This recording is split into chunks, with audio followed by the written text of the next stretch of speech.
السلام عليكم، شخباركم؟ لاباس عليكم؟ نتمنى تكونوا بخير وعلى خير واحوالكم طيبه. مرحبا بكم من جديد في قناتي.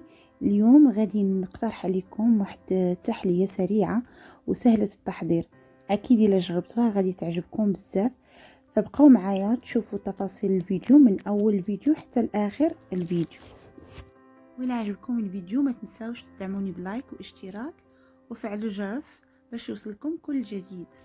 غنخليكم الان مع كيفيه التحضير.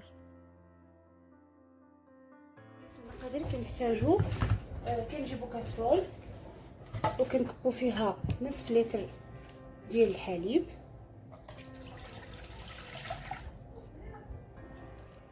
كنضيفو السكر ثم كنخلطو، كنضيفو النشا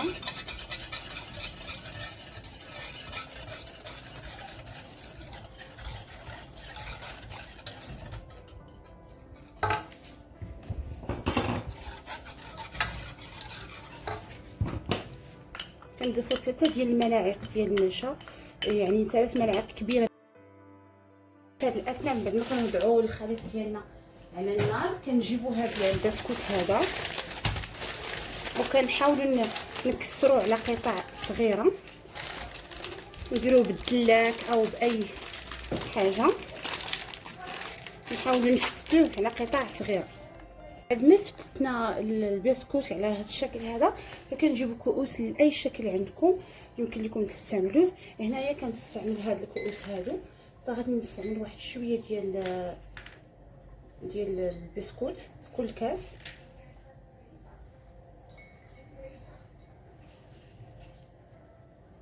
نستعملوا مقدار واحد المعلقه كبيره ديال البسكويت، ومن بعد نديروا الطبقه الاولى.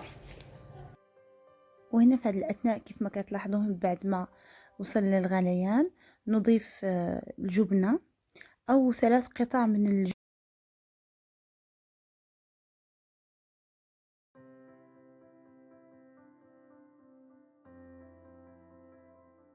غادي نبداو نكبوا الخليط ديالنا على الطبقه ديال البسكويت بهذا الشكل هذا فقط، اكتفوا بهذا القدر.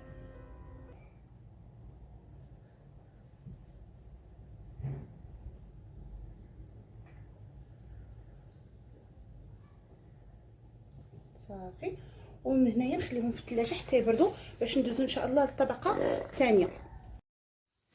وهنا في هذه الاثناء كنحضروا الطبقه الثالثه اللي هي عباره عن 3 كؤوس من البرتقال اللي عصرنا وصفينا، كنضيفوا عليه 2.5 ملعقة من السكر سنيده، وكنضيفوا عليه السكر فانيليا، وكنضيفوا عليه بودينغ او فلون بطعم الفانيليا.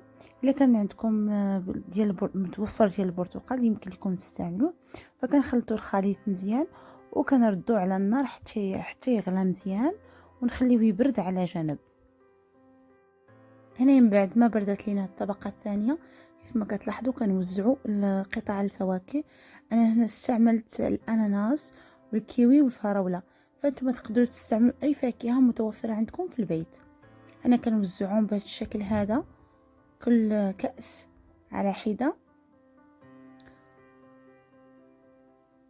تقدروا تستعملوا التفاح، تقدروا تستعملوا اي المانج، تقدروا تستعملوا اي فاكهه عندكم في البيت.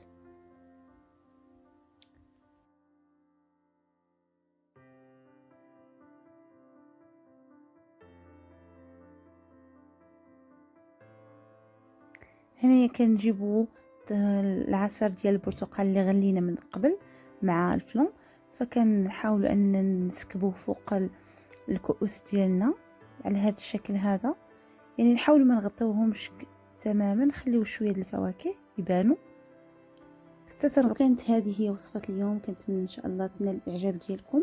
كنشكركم بزاف بزاف على الدعم ديالكم ولايكاتكم وتعليقاتكم اللي كتخليو ليا. وحتى الا ما كنتوش مشتركين او اول مره تدخلوا للقناه ما تنساوش تشتركوا وتفعلوا خاصيه الجرس باش يوصلكم كل جديد. شكرا لكم بزاف بزاف، والى اللقاء ان شاء الله في وصفه قادمه باذن الله. مع السلامه.